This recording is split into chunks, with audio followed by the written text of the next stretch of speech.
Hermano, ¿me están escuchando? ¿Sí?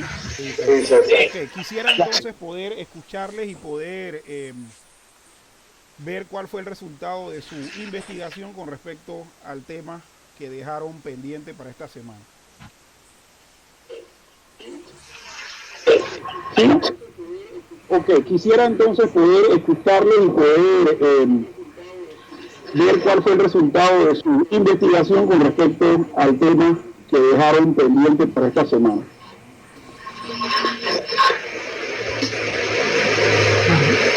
Tribulacionismo, hermana, por favor, coméntenos brevemente a qué se refieren estas dos escuelas de interpretación escatológica que usted ha mencionado. Ajá, sí. La primera, el pretribulacionismo, tiene que ver con la venida del Señor Jesucristo en secreto, ¿verdad? Y que será antes de la tribulación. Sí.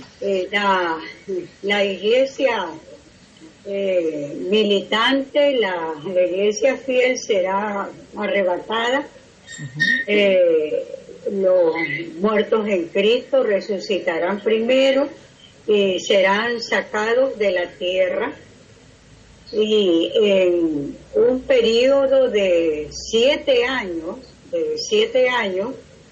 o por un periodo de 7 años, y luego al final de los 7 años, entonces Jesucristo con la iglesia que Él se la llevó 7 años atrás, regresa en forma visible, y allí se cumple aquella palabra de que todo ojo lo verá. Ajá. Los post-tribulacionistas creen de que el Señor Jesucristo va a venir después del periodo de la tribulación, después.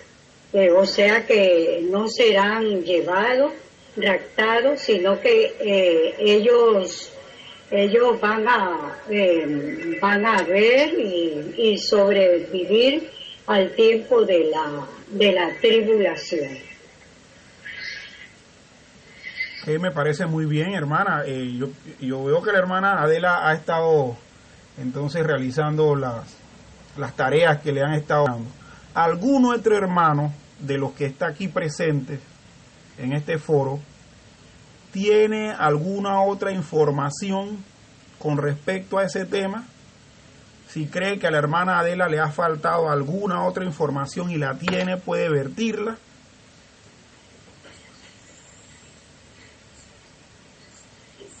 Bueno, David, yo en lo personal he estado haciendo el estudio con mi hermano Jairo cuando nos hemos reunido, y yo realmente, al estar haciendo comparaciones de textos bíblicos tales como Mateo 24 y el libro de Tesalonicenses, creo que es el primero de Tesalonicenses capítulo 4, creo, si no me equivoco, si no, por favor me corrigen, donde habla de la venida del Señor. Veo que ahí se hace mucho el realce y la observación de que será un acontecimiento único, o sea, un solo acontecimiento en el cual cuando Cristo venga, primero será visto por toda lengua, raza, toda persona a nivel global, a nivel mundial, en la cual dice que todo ojo le verá, y dice que Dios mandará a sus ángeles para recoger a sus escogidos de los dos extremos de la tierra, desde el occidente y del otro extremo. Y también Tesalonicense dice de que cuando los muertos en Cristo sean resucitados, y lo que queremos seamos transformados, dice que recibiremos al Señor en las nubes. O sea que cuando dice que recibiremos al Señor en las nubes, pareciera que en ese evento vamos a ver al Señor, claro, con un cuerpo glorificado. Ya con un cuerpo glorificado, entonces vemos que los dos pasajes hacen mención de que el Señor se verá. Literalmente, cuando digo literalmente, nosotros lo veremos cuando seamos levantados, y la gente aún la que estén viva en ese entonces también lo van a ver, como dice Mateo 24.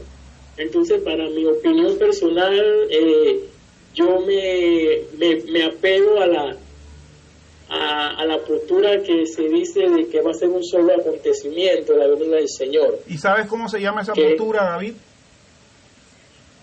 Bueno, realmente no recuerdo, pero bueno, aquí tú para aprender. Ok, dígame. muy bien. Está bien. Miren, dentro del cristianismo actual hay un sinnúmero de personas que se han ido suscribiendo a por lo menos 3 escuelas de interpretación teológica, de interpretación escatológica, o con respecto a la venida del Señor. Y las 3 escuelas son las siguientes, y sí sería bueno, hermano, que la anotemos, porque esto para mí es importante, que como cristianos que nos estamos preparando para poder responder a los que no conocen el Señor y demandan razón de nuestra fe, tenemos que conocerlo, y aún hasta de una manera bastante profunda. Las escuelas son las siguientes, hermanos, y como dije anteriormente, sería bueno que la anotaran. La escuela número 1 es el amileniarismo o amilenarismo.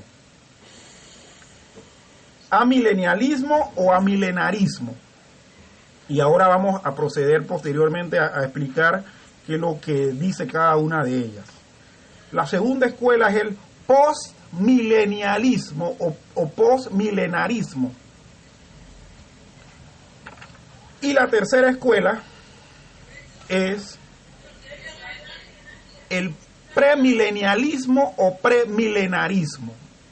Estas son las 3 escuelas interpretativas a las que se ha suscrito el pueblo de Dios en la actualidad. Ahora bien, el tercero, premilenialismo o premilenarismo. Ok, gracias, hermano. Sí. Ahora vamos a ir explicando, nada más haciendo una corrección. La hermana Adela nos habló de pretribulacionismo y posttribulacionismo. No. Al pretribulacionismo se le conoce una ramificación de la escuela premilenial. Y eso es lo que vamos a ver. La escuela premilenial tiene a su vez 2 escuelas o 2 subescuelas más que se han ido desarrollando a lo largo de la historia cristiana. Y vamos a estar viendo, hermanos, que estas 3 posturas, tanto la amilenialista, la premilenialista y la postmilenialista, tienen un concepto base en común, que es el milenio. Por lo tanto, el término milenial es el común en el amilenialismo, en el premilenialismo y en el postmilenialismo. Entonces, vamos a ir viendo. El término milenial es el común, hermano César. en el milenialismo, Sí, hermano, en el dígalo. premilenialismo y en el postmilenialismo. Entonces, vamos a ir viendo. Sí, hermano, por favor. Sí, hermano, diga. Hermano César, Ajá, ¿me dígame. escucha? Sí, claro. Hermano, por favor. Lo que tú mencionaste, premileniarismo clásico. Sí. Premileniarismo, Sí, claro. postmilenialismo y amilenialismo. Tú mencionaste las 3 iglesias. Sí. No, no son 3 iglesias, hermano, no son iglesias, son escuelas de interpretación. Milenialismo y amilenialismo. Ajá. Bremilenialismo, bretribulación es otro. Sí, eso lo vamos a explicar un poquito más tarde, hermano. Escuela de interpretación. Ah, sí, la escuela, sí, perdón. Okay. Sí, voy a pedir a los hermanos que mientras no estén hablando puedan cerrar los micrófonos, porque si tienen el micrófono abierto se va a escuchar un eco, ¿no? Pero está bien, hermanos, bien. Vamos a ir explicando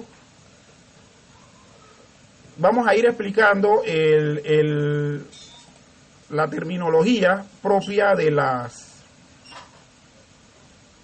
escuelas, pues, que estamos viendo a continuación. Si vamos a agregar al hermano Carlos Chávez, que nosotros sabemos que él se conecta desde Venezuela, así que vamos a estarlo añadiendo. Sí, muy bien. Dentro de sus pantallas, si pueden ustedes ver, van a ver un documento, no sé si lo están viendo en sus pantallas, hermanos. ¿Lo ven?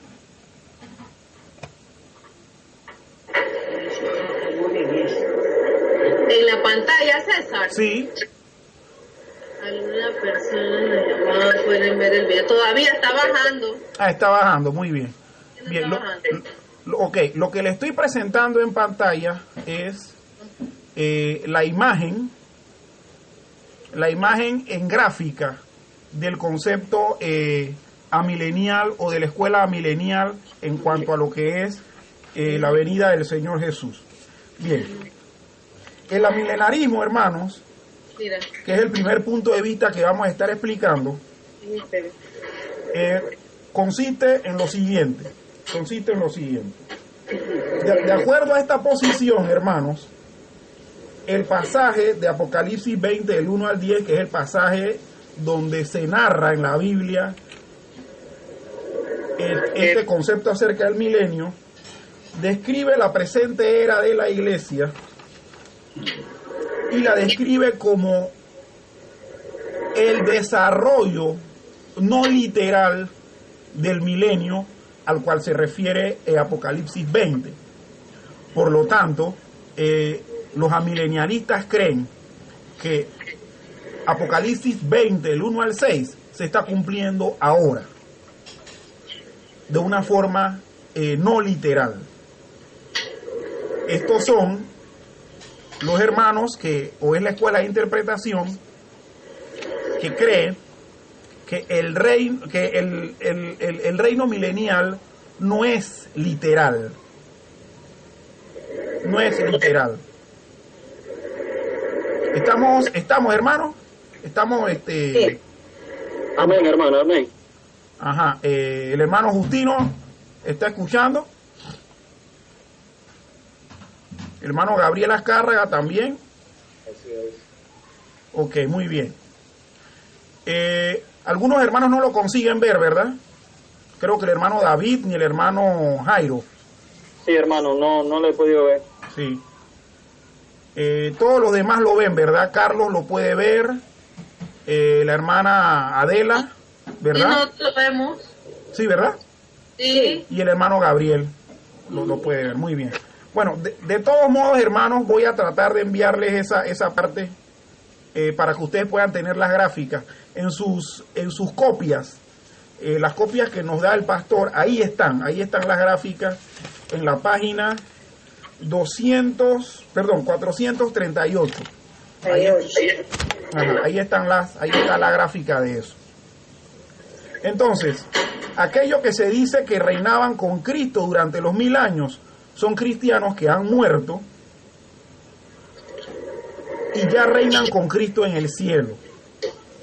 Cristo reina en el milenio y, de acuerdo con este punto de vista, no es un reino corporal aquí sobre la tierra, sino un reino celestial del cual habló Jesús cuando dijo: se me ha dado autoridad en el cielo y en la tierra. Entonces, la característica que vamos a ver en la postura amilenialista o amilenarista es precisamente esta, de que el reino milenial no es un reino literal, sino que es un reino que está en pleno cumplimiento y que ahora mismo, por haber dicho Jesús en Mateo 28:18 que toda potestad me es dada en el cielo y en la tierra, ese reino está en desarrollo.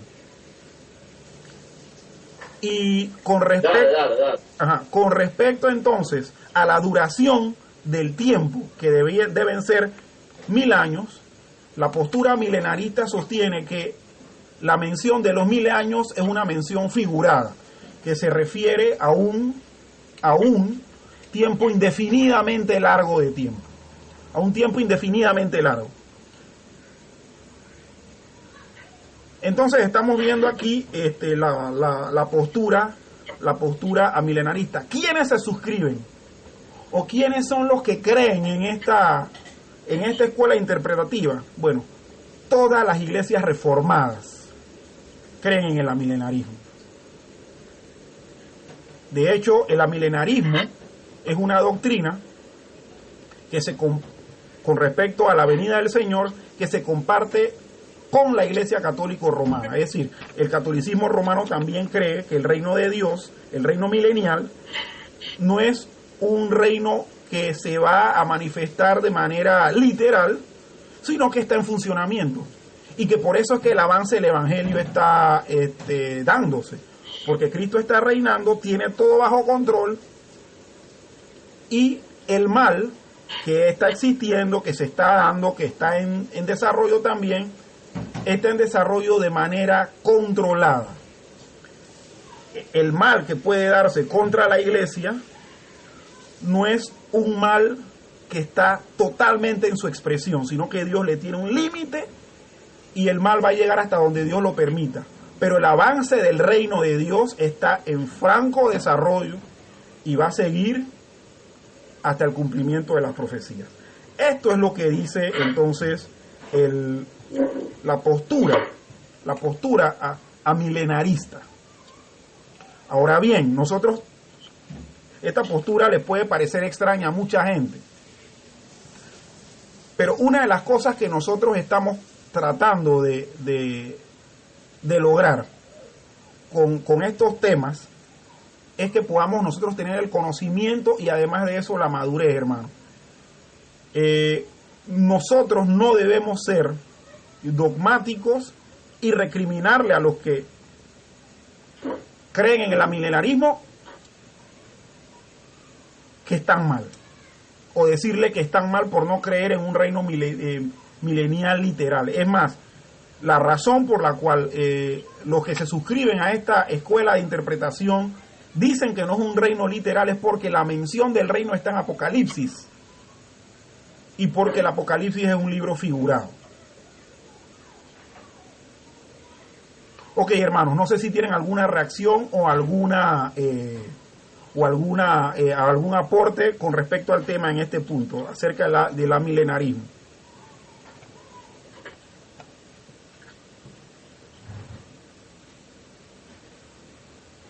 No, si no continuamos entonces. La otra escuela interpretativa, hermanos, es la escuela llamada postmilenial, que ya la hemos mencionado anteriormente. Y el nombre deriva del prefijo que tiene, que post significa después. Y por lo tanto, esta escuela sostiene que Cristo regresará después del milenio o después del reino milenial. Es decir, Cristo va a regresar después de un milenio donde Él no va a estar reinando. Bien, la postura amilenarista se puede ver, hermanos, en la siguiente gráfica que voy a mostrar también en sus pantallas.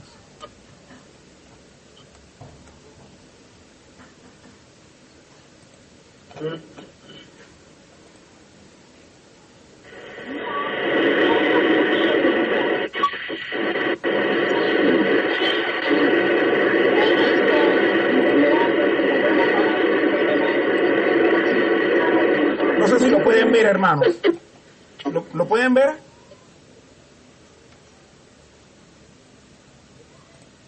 Acá está bajando. Ajá, ok, muy bien.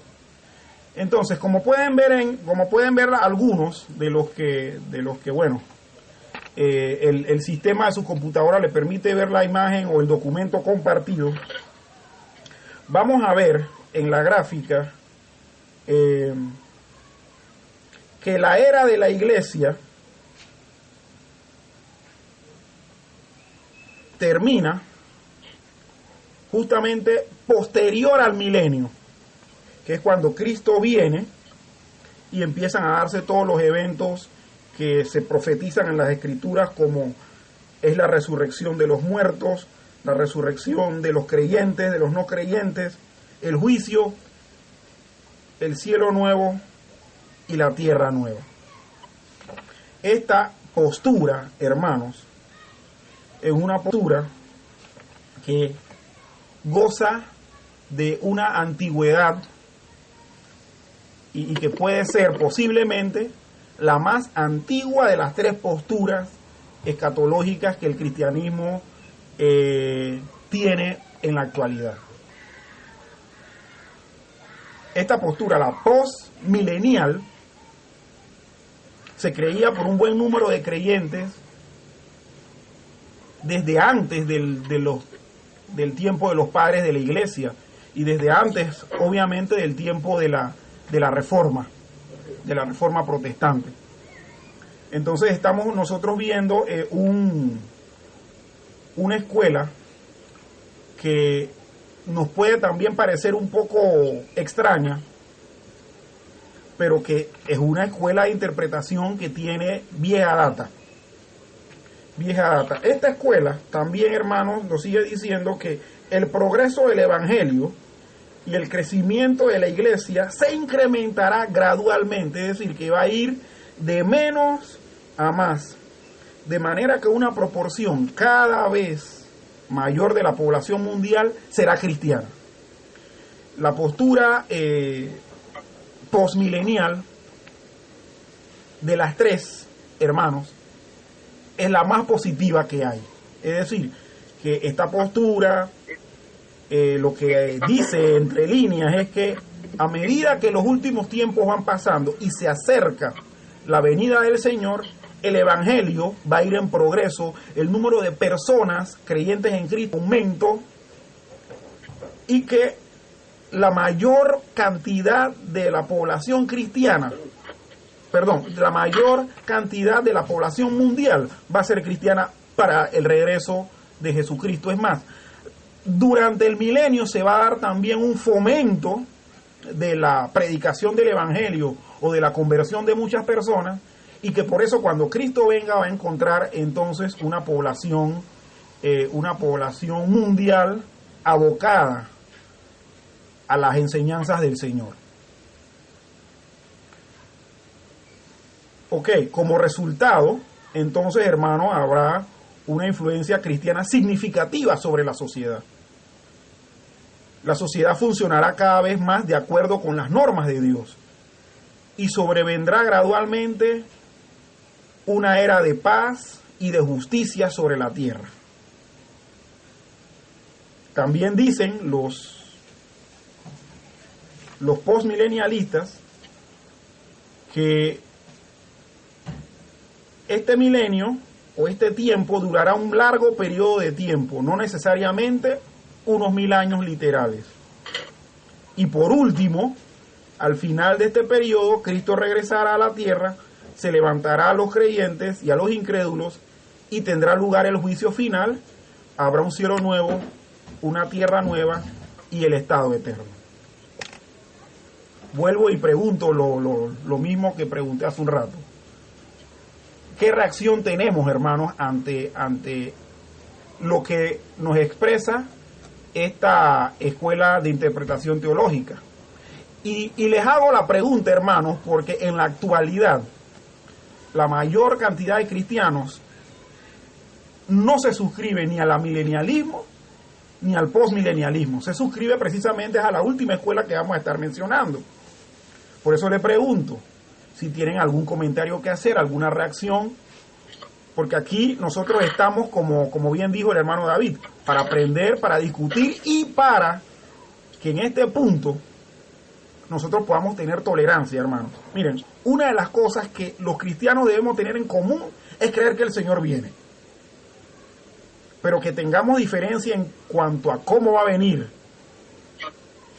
etcétera, no debe ser algo que nos debe separar, ni que nos debe causar animadversión el uno contra el otro. Más bien, lo que nos debe fomentar es que podamos de manera sana y pacífica poder discurrir en esos temas en amor. Así que espero sus comentarios, hermanos, con respecto a este tema. Tengo una pregunta, César. Sí. Ya con referente al programa para aprender. Mira, en el Antiguo Testamento hubieron muchos profetas que anunciaron, ¿cómo que lo expresan ellos? El día del Señor, creo que expresan así, ¿no? Correcto. El día del Señor o el tiempo del Señor como algo, terrible. Algo terrible, una manifestación terrible, una manifestación de fervor y de ira. Más bien creo que Isaías, que le da más énfasis a esto, creo que también Malaquías habla del día del Señor, y algunos otros profetas tocan el tema del día del Señor. Pero mi pregunta es, porque tengo dos preguntas, mi pregunta, cuando él dice, estos profetas dicen y anuncian el día del Señor, ¿se refieren a la venida del Señor? ¿Al acontecimiento de su venida, César? Porque es al momento de su venida y a todos los hechos posteriores. Ok, sí. Entonces, con referente a esa pregunta que hago, es porque veo que los profetas mencionan el día del Señor, hablan como de un solo día, o sea, va a ser un solo acontecimiento, o sea, todos dan a luz, los profetas estos que anuncian el día del Señor, todos dan a luz a un solo acontecimiento, que va a un solo acontecimiento. Entonces, cuando vamos al Nuevo Testamento, también los apóstoles hablan y anuncian sobre la venida del Señor, o sea que va a ser hacen ver que es una sola venida. Jesús también habla en Mateo 24 de su venida, y que él habla de que ese día que él venga, es decir, que los cielos serán conmovidos, las estrellas caerán, y habrán señales en los cielos cuando él aparezca, y dice que toda lengua, toda raza humana, sin excepción, que estén vivos lo verán, y aún los muertos en Cristo, y también creo que los muertos que murieron rechazando el Evangelio. Entonces, al hacer enlace con todos estos textos, vemos de que todos concuerdan en hablar de que va a ser un acontecimiento único. Sí. Y este acontecimiento o esta interpretación referente a lo que yo hablo, haciendo enlace con todos estos textos, para mi parecer, estoy para aprender, si no usted corríjame, como que tiene más credibilidad cuando se habla del rapto secreto. ¿Tiene más credibilidad? Sí, veo que tiene más credibilidad, más validez cuando se habla del rapto secreto. Cuando se habla del rapto secreto es que se dice de que la gente, o sea, los hermanos en Cristo van a desaparecer como arte de magia, y lo que se quedan simplemente van a decir, oye, ¿dónde están la gente que se fueron? Nada más queda una ropa, que no sé qué, por decirlo así, porque eso es lo que enseñan en las películas los que han creído en esta postura del rapto secreto. Pero la Biblia me enseña de que lo verán, o sea, Jesucristo le especificó, lo verán, o sea, son dos cosas que van a ocurrir. La gente lo verán, tanto el impío como el cristiano lo verán. Dice que los impíos se lamentarán. Y en ese mismo acontecimiento, Jesucristo habla de que Él recoge desde un extremo de la tierra a otra a sus escogidos.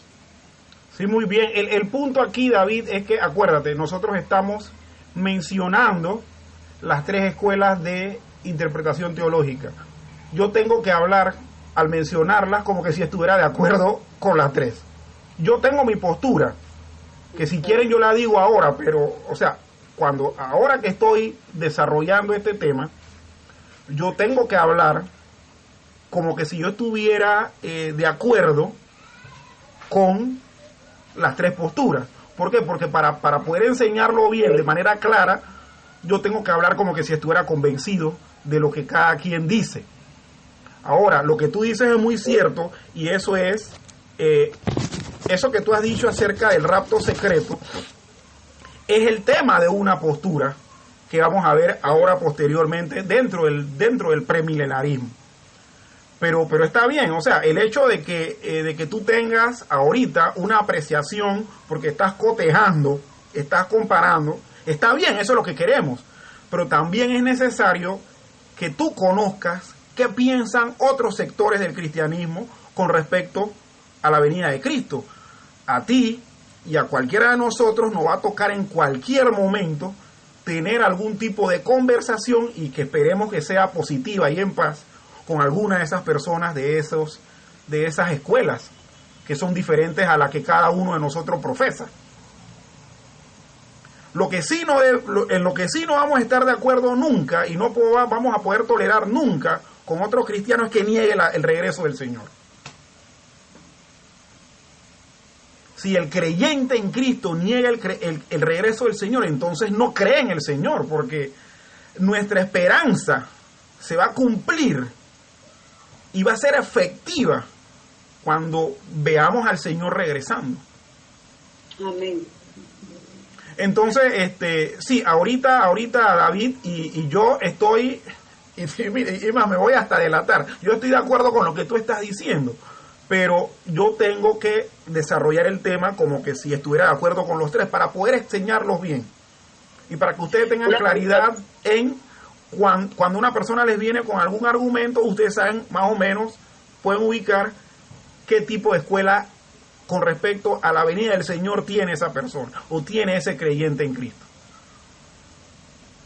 Esa es una pregunta con referente a dónde inicia manifestarse de una manera, sabemos que es espiritual, el reino del Señor. Quería saber si ella inicia cuando el profeta Juan el Bautista anuncia y le dice a los que están alrededor donde él bautiza que se arrepientan porque el reino de los cielos se ha acercado.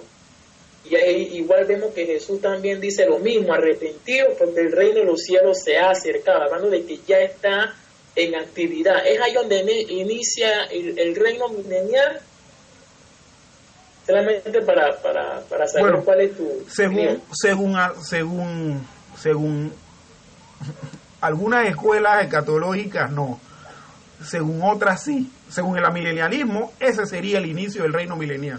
Desde el momento en que Cristo vino, empezó a predicar, murió, resucitó y se fue. Desde el momento que él vino, la escuela milenial, eso es lo que dice. Bueno, ahí está en función ese reino milenial, que no necesariamente tiene que ser de 1000 años.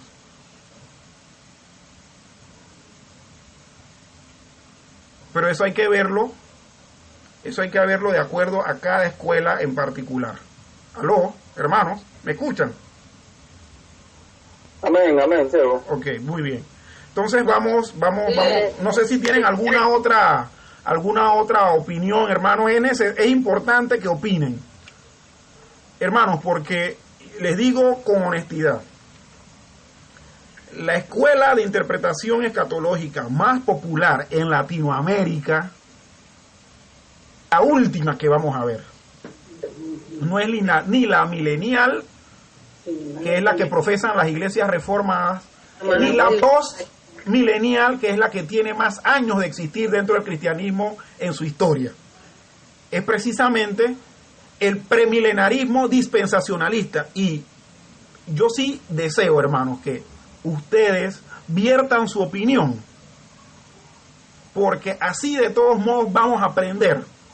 Es más, hay muchos que se suscriben a muchas escuelas que ni siquiera saben lo que sus escuelas enseñan.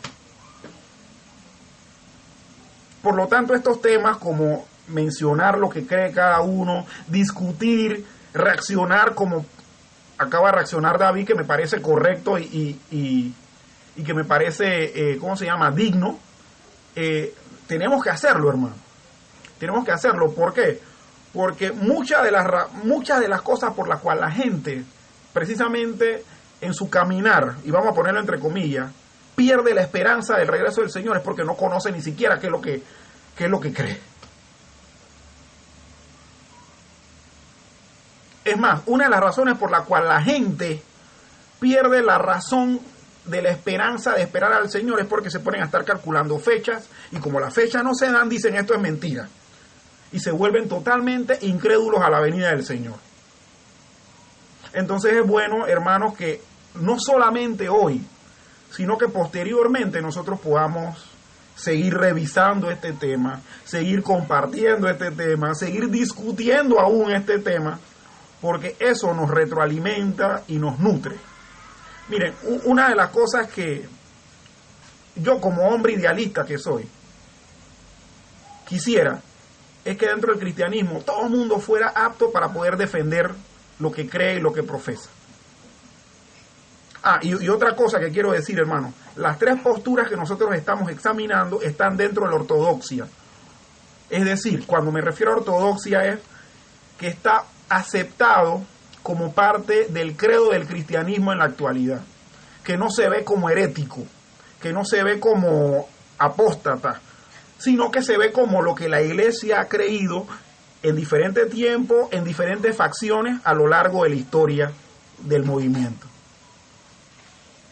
Así que nosotros tenemos que aún saber qué es lo que cree un hermano que tiene la misma esperanza del Señor, pero que difiere en algunas cositas en cuanto al desarrollo de los eventos.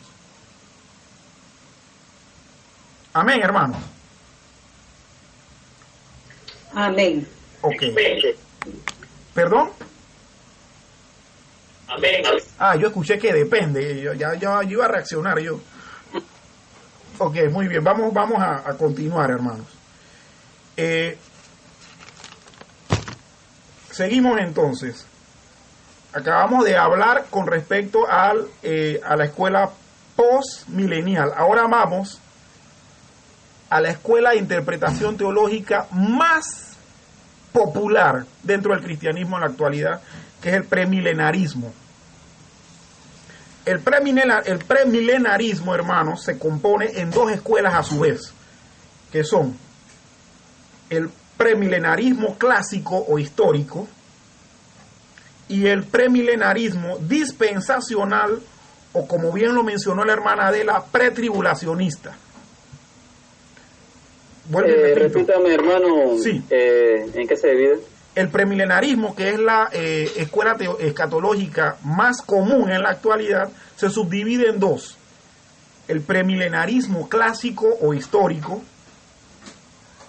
y el premilenarismo dispensacional o pretribulacional. El clásico o histórico y el dispensacional o pretribulacional.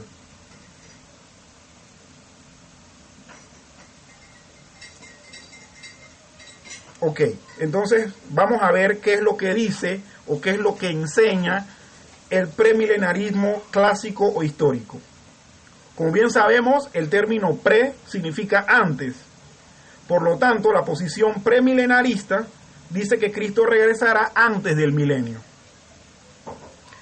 Este punto de vista también, hermanos, tiene una historia larga dentro de los primeros siglos de la era cristiana. Por eso se llama clásico o histórico.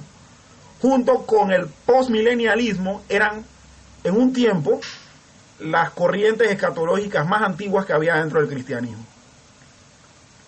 Entonces, de acuerdo con este punto de vista, la era de la iglesia actual continuará hasta que, al acercarse el fin, un tiempo de gran tribulación y sufrimiento sobrevendrá sobre la tierra, ¿no?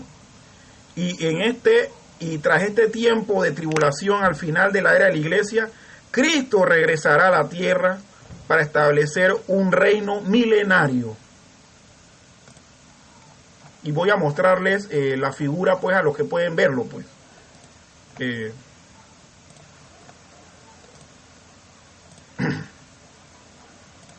Ahí está. Vemos ahí el premilenarismo clásico, y entonces vemos que el periodo de la iglesia termina con el arrebatamiento de los creyentes.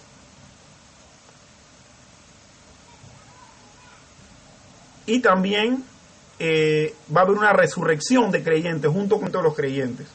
Posterior a eso va a haber el milenio, y los premilenios en un milenio literal, 1000 años, ¿no? Posterior a ese milenio viene la resurrección de los incrédulos, y es decir, los juicios propiamente de condenación, y posteriormente a eso el estado eterno. El estado eterno.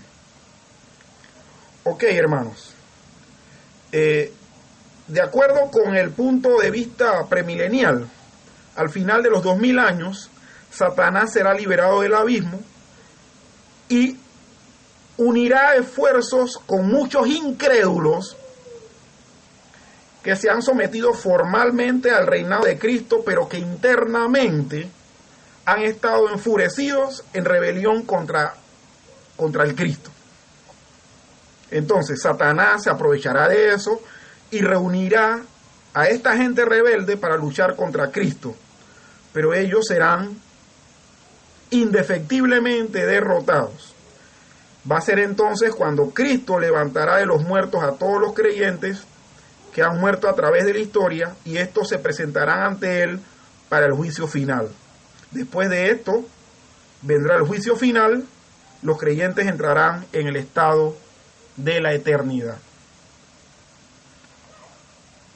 Entonces, parece pues, hermanos, que el premilenarismo clásico tiende a incrementar su popularidad cuando la iglesia experimenta persecución.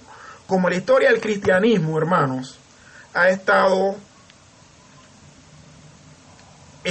siempre envuelta en medio de persecución por la fe, este modo de pensar, este modo de ver el retorno de Cristo se hace popular en medio del cristiano, y se ha hecho popular por esa razón.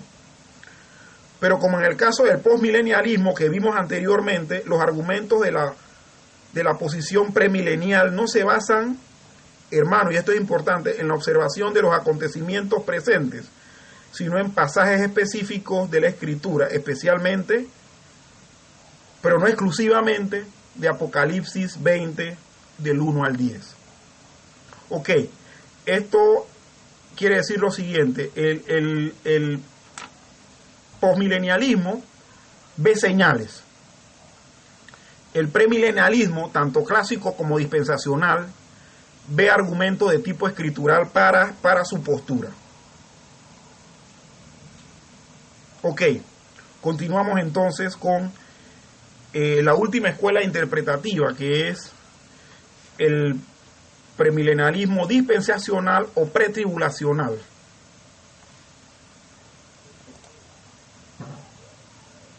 Bien, como su nombre bien lo dice, el premilenialismo dispensacionalista o pretribulacional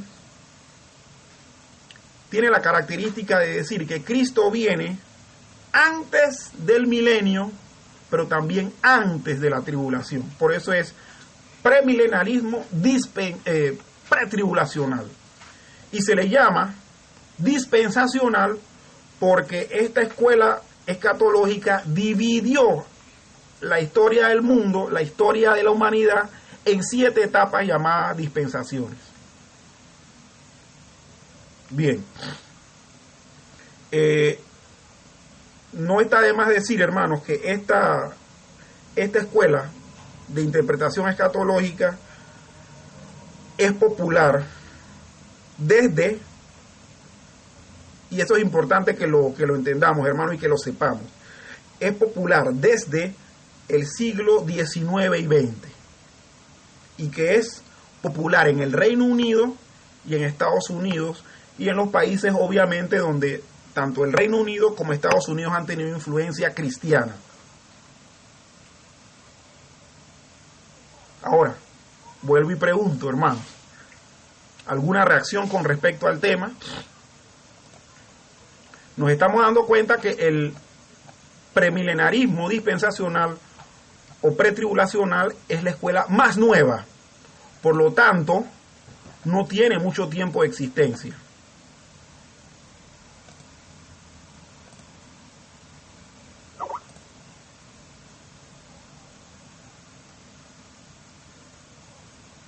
Pero curiosamente es la más popular. Sí, es la postura más nueva que hay. El premilenarismo dispensacional o pretribulacional. Ahora, yo sí les voy a decir que el movimiento de interpretación escatológica nace en Irlanda con John Darby, así se llamaba aquella persona que le dio, que después de estudiar la Biblia, él consideró que esta era la forma de interpretar los eventos futuros y el resto de la historia bíblica. La dividió en 7 etapas y la última etapa, que es la etapa final, entonces le da esta connotación de que Cristo viene antes de la tribulación y antes del milenio. Esta postura escatológica, hermanos, se hace popular en nuestros medios gracias a la Biblia de estudio anotada de Scofield. Así que, nada más sabiendo eso, nos vamos a dar cuenta que esa es la postura que mucha gente en nuestro entorno familiar, hablando del cristianismo, es lo que cree. Porque nada más pregunto, aquí en Panamá, ¿quién no ha tenido una Biblia Scofield? Si esa ha sido la Biblia que en Latinoamérica, la Biblia de estudio, que más se vendió. Y por lo tanto, por tener las anotaciones de Scofield premileniales, dispensacionales, la gente al leer la Biblia obviamente leía las anotaciones y las tomaba pues como ciertas o como argumentos veraces de creer. Entonces nosotros vamos, cuando escuchamos el amilenialismo, del postmilenialismo y aún del premilenarismo clásico o histórico, vamos a empezar a verlo como cosa rara. ¿Por qué? Porque nuestra influencia realmente en cuanto a los temas es dispensacional, pretribulacional. Quiero escuchar alguna reacción, algún no estoy de acuerdo, algún... Ajá. Mira, oyendo lo que dice y analizando, el señor que tú mencionas que yo soy muy malo para recordar, que le dio realce a la postura premilenial. Bueno, que haber primero revisado las dos posturas anteriores. Claro, es que las dos posturas anteriores eran las más populares. Para estar de acuerdo con ellas, Claro. y porque, o sea, para que él haya creado la postura premilenialista, él tuvo que haber argumentado en contra de las dos primeras, que son las más antiguas. Sí, precisamente, hermano, eso fue lo que pasó. O sea, en la historia, pues, y por eso yo también digo, hermano, nosotros tenemos muchas veces como cristianos revisar la historia del cristianismo, porque si no sabemos, vamos a estar muchas veces en el aire. En la historia del cristianismo, John Darby era de la iglesia anglicana, pero John Darby era irlandés. Entonces, en Irlanda, ¿qué circunstancia hay en Irlanda? En Irlanda es un país mayoritariamente católico. Entonces, en el desarrollo propio de su devenir como cristiano no católico dentro de Irlanda, él estaba realmente asfixiado, y vamos a ponerlo así, por la postura milenial que creen los anglicanos. Entonces él empezó a estudiar la Biblia y empezó a sacar esas conclusiones. Obviamente él tuvo que conocer las otras dos y sus conclusiones compararlas con las otras dos y entonces sacar las diferencias que pudo sacar con respecto a eso. Así que obviamente eso fue lo que pasa con John Darby. De hecho, de una manera despectiva, los que son contrarios a la escuela escatológica que crea Darby le decían el darbismo, le decían al premilenarismo dispensacional, le empezaron a llamar darbismo. ¿Por qué? Porque sabían que John Darby le dio nacimiento o le dio creación a esa postura.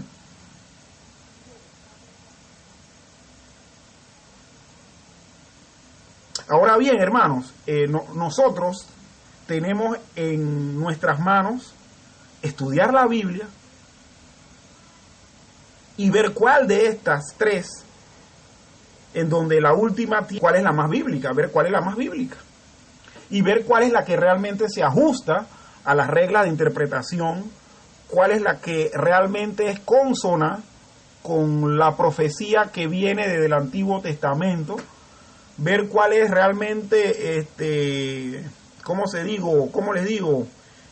Consona con lo que el Señor enseñó, con las parábolas del reino, con las señales antes del fin, etcétera, etcétera, etcétera. Pero para poder hacer eso, nosotros tenemos que conocer lo que se supone que creemos. Yo le voy a dar mi testimonio personal, César Tuñón. César Tuñón tuvo un momento en su vida donde entró en crisis por muchas cosas, por muchos temas, y sobre todo temas de tipo escatológico, como este. Entonces, ¿qué hizo César Tuñón? Bueno, César Tuñón se puso a estudiar, César Tuñón se puso a leer, César Tuñón se puso a discutir, César Tuñón se puso a participar en círculos donde esos temas se manejaban, pues. Y al final César Tuñón tomó la decisión de argumentar y de creer que la posición para él más bíblica es la milenial. Yo hoy por hoy, hermanos, yo soy amilenial, pero yo tampoco le tengo pavor a otra persona que me hable de una postura contraria al amilenialismo. Eso lo que fomenta es que yo pueda conversar con esa persona y yo le digo, bueno, muéstrame tus argumentos con respecto a eso. Y ahí conversamos, y ahí nos vamos. Lo importante es que nosotros podamos entender que al final Cristo viene, establece su reino y nos vamos todos a vivir con Él, a morar con Él por la eternidad. Pero sí es necesario, hermanos, que nosotros estudiemos, vayamos a la Biblia y saquemos convicciones o conclusiones, producto de un estudio bíblico en cuanto al tema. No porque nos los hayan inculcado, precisamente parte de la popularidad que tiene, y eso no lo estoy diciendo de manera negativa, pero parte de la popularidad que tiene el premilenarismo dispensacional es porque eso es lo que nos enseñan, hermano. Porque nosotros no hemos tenido tampoco acceso a las otras consideraciones escatológicas para ver si son correctas o no.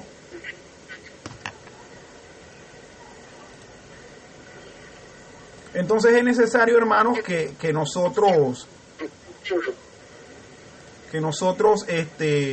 podamos, después de haber visto que hay tres posturas escatológicas que hablan de lo mismo, pero que lo creen de manera variada y diferente, poder ir a la Biblia y sacar nuestras conclusiones. Y que eso no me va a convertir en enemigo del que cree diferente a mí, porque siempre y cuando esa persona crea que el Señor viene, oiga, cuando el Señor venga nos vamos a dar cuenta cómo fueron los asuntos, cómo se debieron dar. Amén, hermanos, o no están de acuerdo. Amén, siervo, amén. ¿Qué me dice la hermana Adela, que no le he escuchado, hermana? O la hermana Diana o el hermano Gabriel. Está caminando, sí. Saben, hermanos, que mi esposo y yo venimos de una denominación donde éramos premilenarios, pretribulacionistas de la dispensacionalismo. Correcto. Dispensacionalismo. Y por un buen tiempo eso formó parte de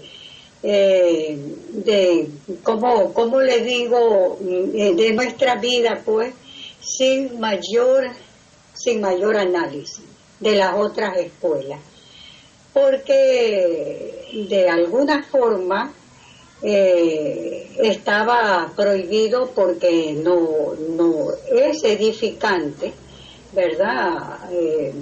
Bueno, así se decía, no es edificante o no era edificante considerar otras escuelas, porque después eso te traía confusión, ¿verdad? Entonces fuimos enseñados en esta escuela, ¿no? De pretribulacionista, dispensacional. Ajá. Pero bueno, posteriormente entonces nos dedicamos con todo el corazón a estudiar. Estoy hablando, digamos, de mi esposo y yo, las otras escuelas también, y no nos enfermamos, pero sí nos sirvió para edificarnos e ir a la palabra de Dios, indagar por nuestros medios, compararlo con lo que habíamos sido enseñados, pero solamente en esta segunda ocasión analizando bíblicamente, ¿no? Amén. Bíblicamente, sí. Así que eso quería compartir. Amén. Amén. Muy bien. César, Sí, dígame, David. bueno, yo realmente me siento muy complacido, muy contento de que se esté dando este estudio en esta noche, porque la realidad es esa, la que dice el hermano César. Por años se nos enseñó sobre la postura premilenialista y eso fue lo que creímos. Yo creí en esa postura del rapto secreto, que después venía 3 años y medio de paz y después 3 años y medio de tribulación y después nuevamente aparecería el Señor y todo ojo le vería, ¿no? Entonces cuando trataron de tocarme el tema de la postura del amilenialismo, o sea, yo entré en conflicto, ¿no? Con un amigo que es amigo tío también, que es Pablo, y entramos en debate porque yo hasta lo miraba mal yo que me está hablando Pablo, pero eso me llevó a hacer un estudio sobre eso.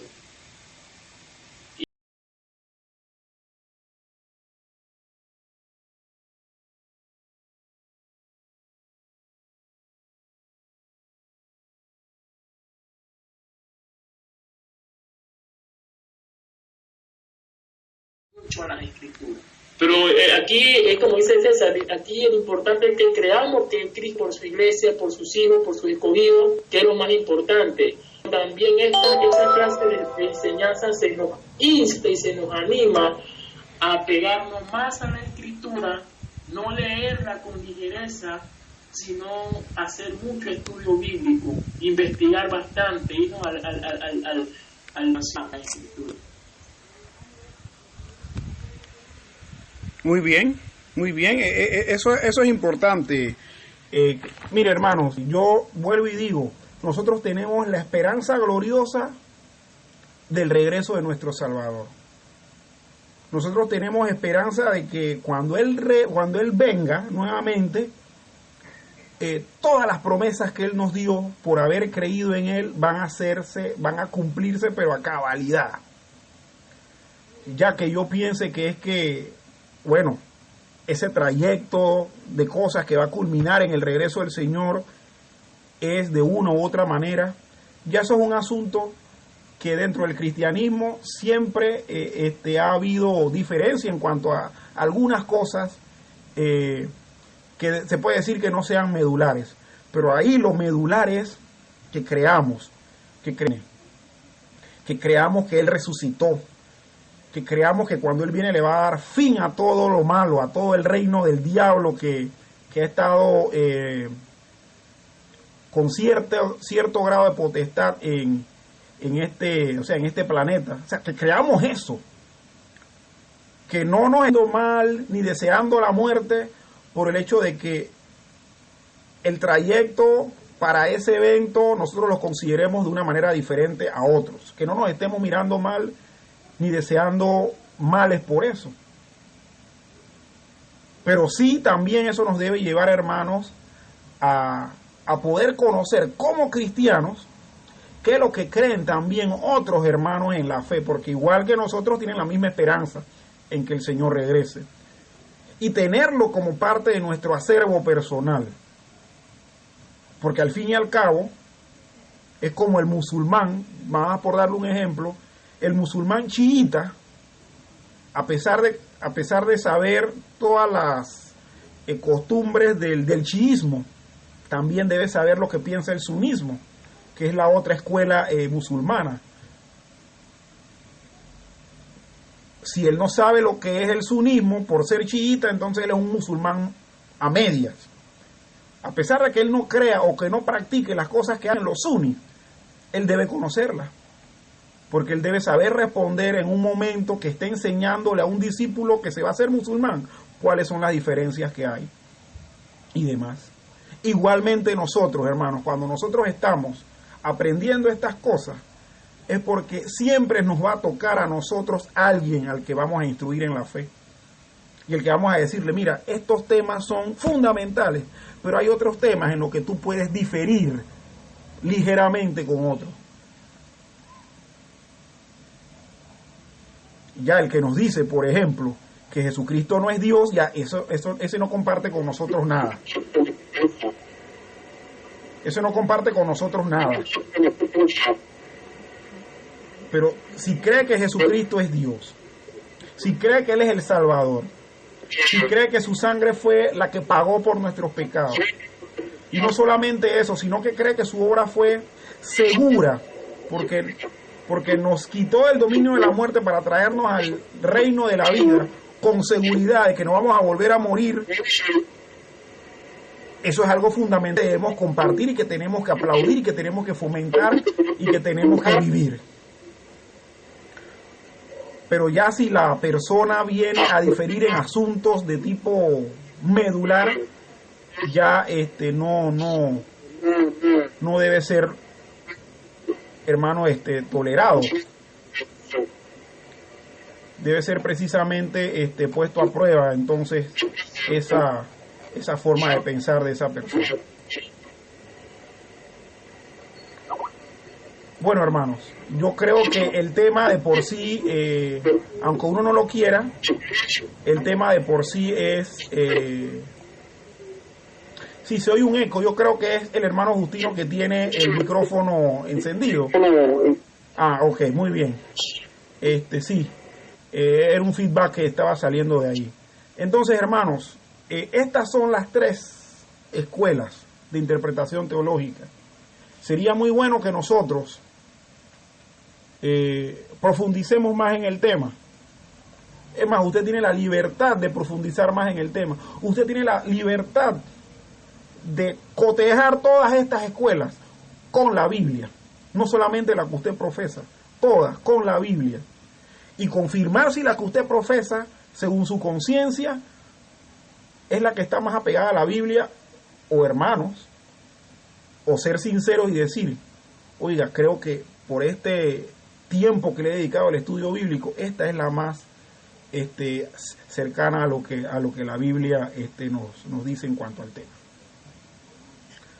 César, una sugerencia, yo compré un libro de teología sistemática. Uh-huh. Ella también marca lo que es el tema de escatología, o tengo que comprar un libro. No, todos los libros de teología sistemática tocan la escatología, porque teología es parte del estudio sistemático teológico. Ah, ok. Si entonces, no lo ahí toca, te metieron un libro disque de teología sistemática que no lo es.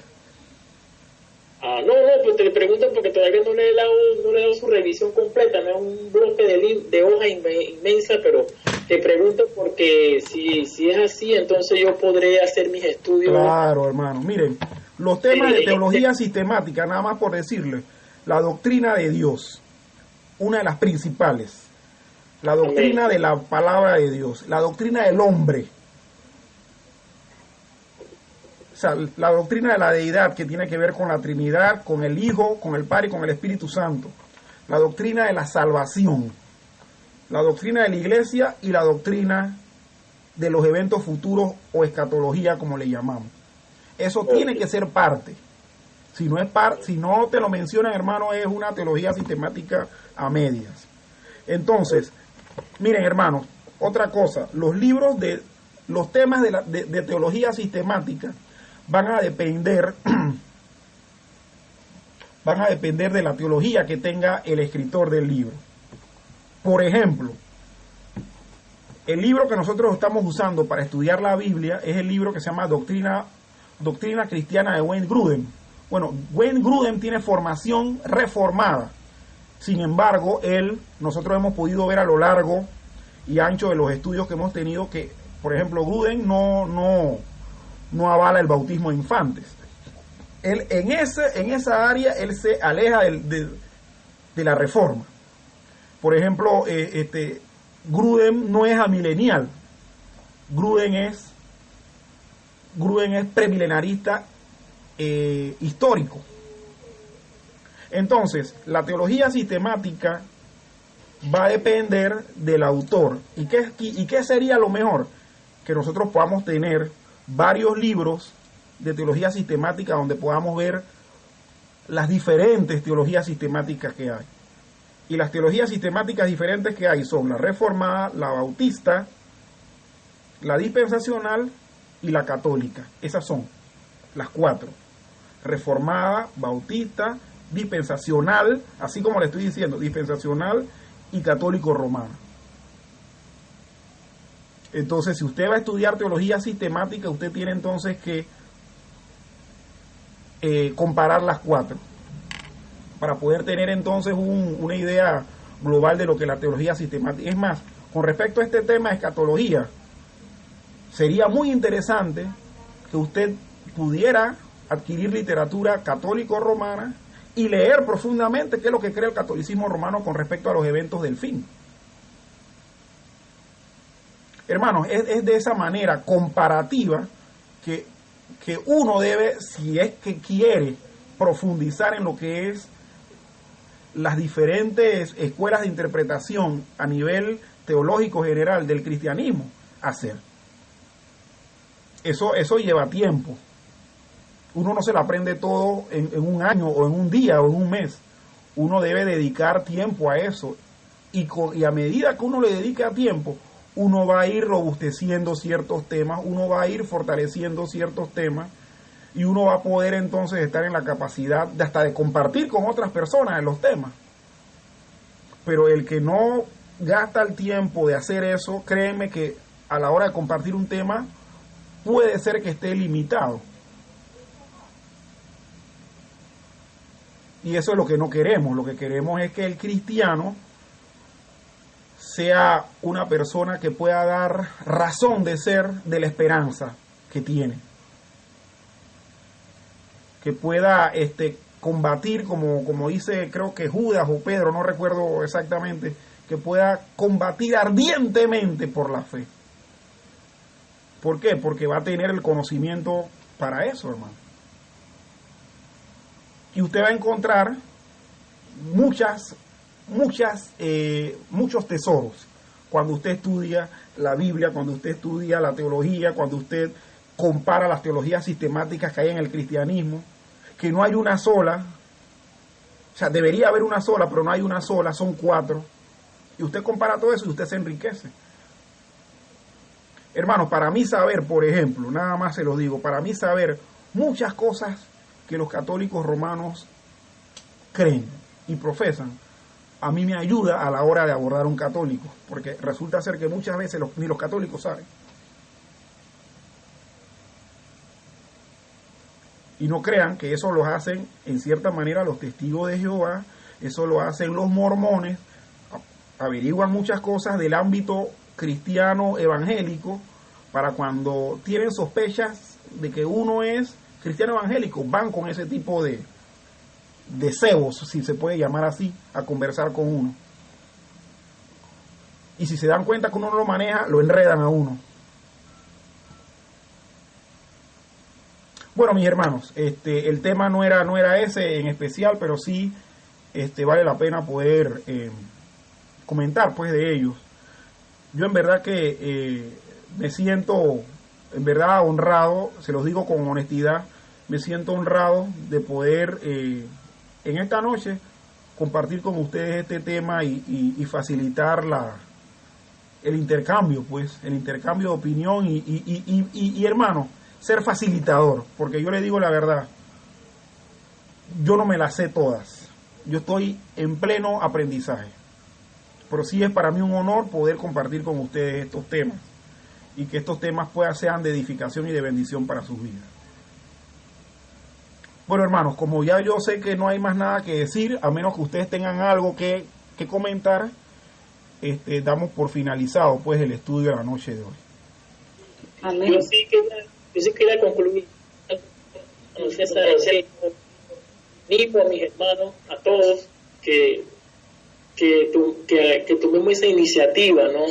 Sé que algunos sí la están tomando, tal vez otros no le han puesto mucha importancia, tal vez, no sé, pero de verdad sí es muy, muy importante que nosotros hagamos estudio de las escrituras a conciencia, ya que de verdad yo me siento feliz por tomar esa decisión yo, por lo personal, de hacerlo, por la sencilla razón de que se me enseñaba a mí antes, y lo digo con toda honestidad, de que no era necesario, se lo digo de corazón que me lo decían, no es que estoy exagerando, que no era necesario estudiar porque agarraban este texto que voy a mencionar fuera de su contexto, decir de que la mucha letra mataba, más el espíritu vivificaba, o sea, dándome a entender de que el mucho estudio no era necesario, que teníamos que más bien ser dirigidos por el Espíritu de Dios. Entonces, a medida que uno estudia la Escritura y se enfoca en el escudriñar, se dan de cuenta que primero la palabra fue inspirada por el Espíritu de Dios. Entonces, el logos, el logo de la Escritura, que era la letra de la Escritura, ella no se divorcia del Espíritu. Si fue el Espíritu Santo que le dio esta palabra a los santos hombres de Dios. Entonces, cuando la Biblia se refiere a que la letra mata, se refería a la letra de la ley, la cual el hombre no podía cumplir por su humanidad o por su naturaleza pecaminosa. Entonces, al yo poder entender esto, me di cuenta de que me estaban enseñando mal. ¿Y esto qué consecuencia trae? De que seamos neófitos, de que seamos ignorantes a la verdad de Cristo y que entremos en peligro de creer cualquier doctrina que pueda dañarnos, porque hay doctrinas de demonios que están introduciéndose en muchas iglesias. Ya está a conciencia, entonces, ¿qué ocurre? Creemos todo lo que se nos diga, pues, porque supuestamente es una revelación nueva del Espíritu, y nos limitan con su enseñanza y con su argumento a no estudiar las Escrituras a conciencia y con diligencia. Así que ese es mi aporte final y de verdad animo a mis hermanos, me animo yo mismo también a hacer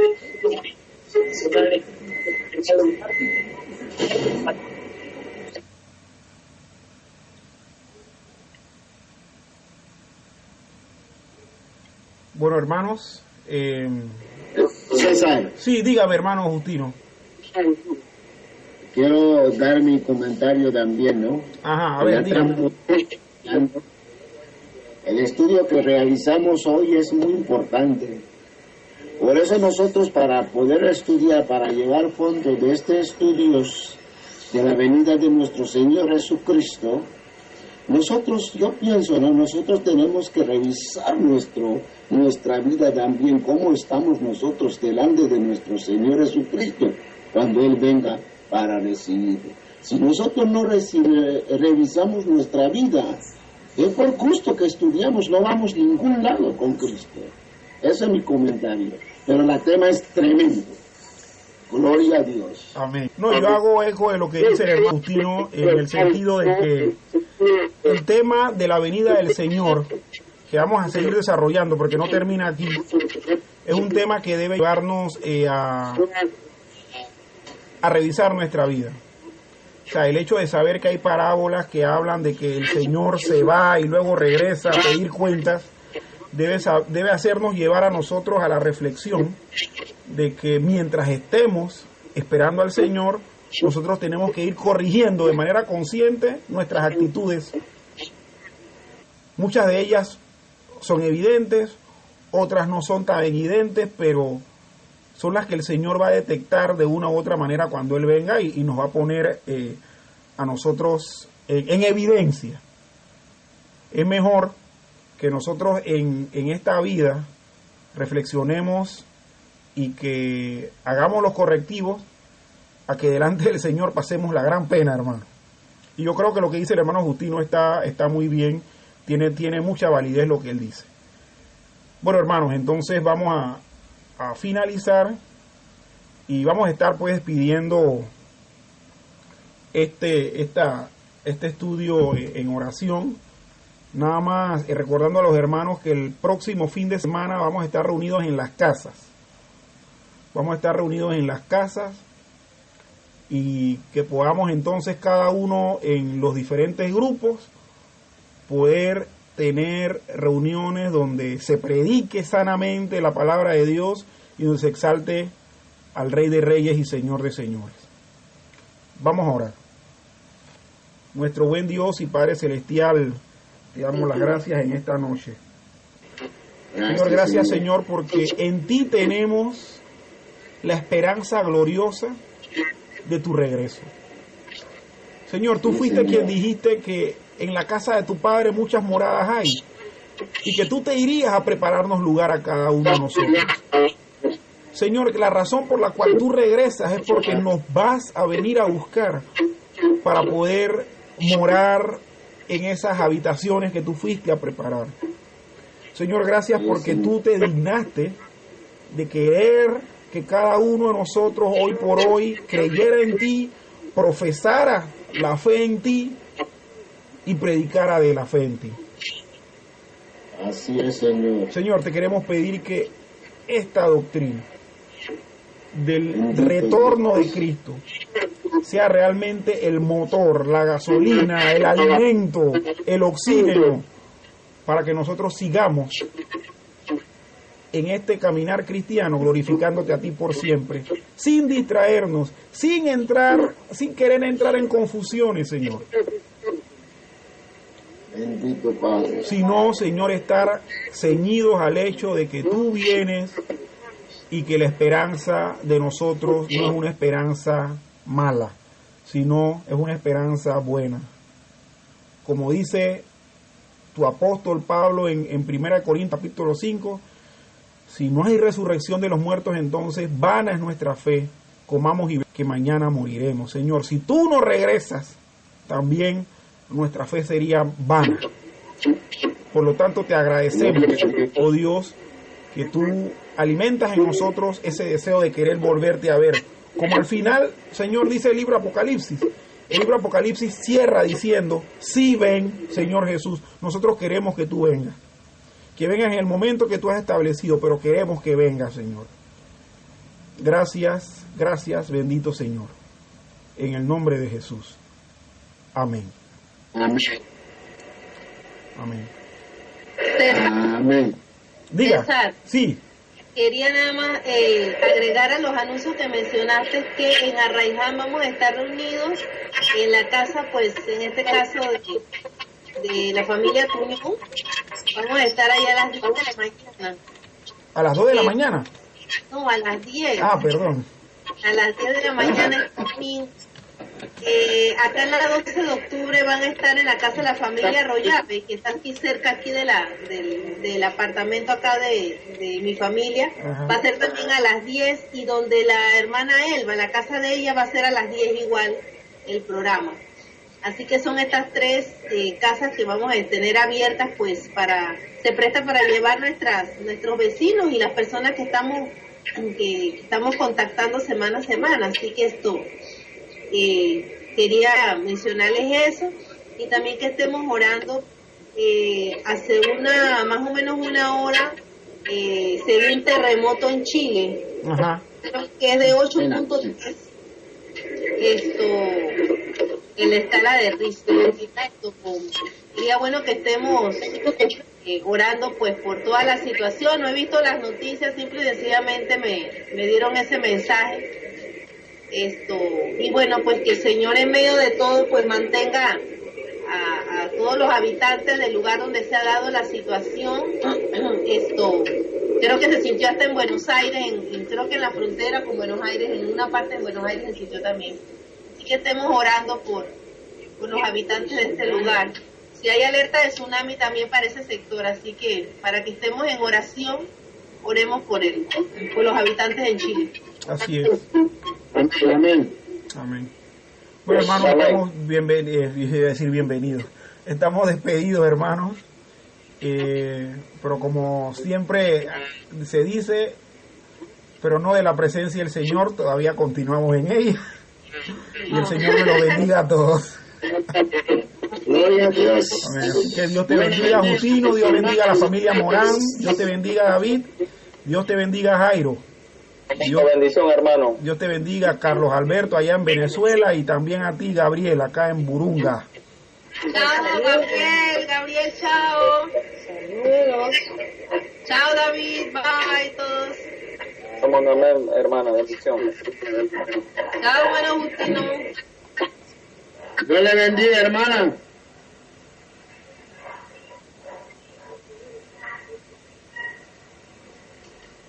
Amén.